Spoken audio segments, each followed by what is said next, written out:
Le Sénégal, aujourd'hui, nous avons un ministre conseiller qui a dit devant la face du monde et à travers la presse que les changements climatiques, ce sont des chimères. Le Sénégal a osé utiliser le technopole pour en faire une arène nationale, sans pour autant se poser la question les effets néfastes de cet acte-là. Nous avons notifié qu'au moins par année 10 000 mètres cubes seront déversés dans Pikine. Mais l'État du Sénégal a tenu tête et a fait ce que bon lui semblait. Ce qui se passe aujourd'hui, tout le monde veut se réclamer, être conscient des dangers que le monde aujourd'hui, auxquels le monde fait face, des dangers écologiques, sans pour autant pour respecter le moindre principe de l'écologie. La présence du Sénégal, nous l'avons dit, c'est de l'arnaque. Et nous demandons à l'État du Sénégal de ne pas y aller parce que c'est l'argent du contribuable sénégalais qui va servir effectivement à loger pendant 2 semaines une délégation composée de touristes. Aucune décision qui ne sera prise là-bas ne sera respectée par le Sénégal parce que le Sénégal ou l'État du Sénégal se fout éperdument de la situation écologique dans laquelle nous sommes. Donc nous avons jugé nécessaire de parler au peuple sénégalais, de dire à l'État du Sénégal que si vous partez à cette conférence, qui est supposée être une conférence où des décisions majeures seront prises concernant la crise du climat, si vous y allez, sachez que nous les Sénégalais, nous comprenons que vous ne faites que du théâtre, vous n'y êtes allés que pour du tourisme, rien d'autre.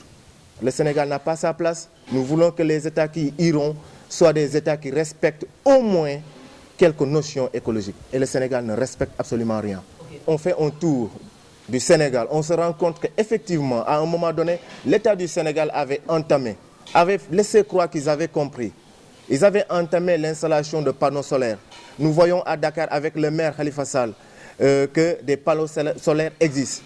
Mais aujourd'hui, nous nous sommes rendus compte que les multinationales du combustible fossile ont dit niet à cela et imposent à des États faibles comme le nôtre à justement se lancer dans l'exploitation du combustible fossile. Si aujourd'hui vous faites un peu le tour, effectivement beaucoup de chantiers sont à l'arrêt parce que c'est cela qui finance ou qui vont financer cette rencontre de Paris. Ils ont leur intérêt, ils ont intérêt à ce que l'on puisse davantage exploiter ces combustibles-là. L'État du Sénégal montre chaque jour que Dieu fait qu'il y a une pression qu'il ne peut pas gérer. L'État n'a pas le droit d'y aller.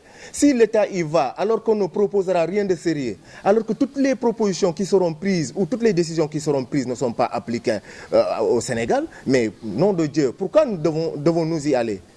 On n'a pas intérêt à y aller. On irait si toutefois le Sénégal avait un programme, avait une proposition sérieuse à mettre sur la table pour dire, écoutez, nous au Sénégal, nous sommes en train d'installer une centrale d'énergie renouvelable. Nous sommes en train d'investir sur l'éolien, nous sommes en train d'investir sur le solaire. Vous voyez par exemple, le président Barack Obama a mis son veto justement pour qu'on arrête l'exploitation de fossiles. Ça c'est intéressant, c'est une volonté politique. Mais quand le Sénégal se permet de dire que je construis une centrale à charbon à Sendou et demain je vais en construire une autre, mais sérieusement, est-ce qu'on se soucie effectivement de la crise écologique, tout en sachant que le charbon qui sera utilisé est un charbon excessivement polluant. Donc il est grand temps qu'on leur dise, mais restez au Sénégal, si cet argent-là, on en a besoin, cet argent-là, nos cultivateurs en ont besoin pour au moins qu'on puisse hausser le prix du kilogramme d'arachide. Il ne faudrait pas que l'on dépense 2 semaines en France pour revenir et que toutes les décisions qui y soient prises ne soient pas respectées. C'est tout ce que nous, aujourd'hui, nous condamnons et nous leur demandons de rester. Parce que quel que soit Alpha, s'ils vont aussi en France, nous avons des amis et nous les huillerons. Le Sénégal sera un pays où des amis des écolos du Sénégal vont réagir pour faire comprendre à l'État du Sénégal que ce théâtre-là est fini. Cette mascarade, vraiment, ça n'est assez.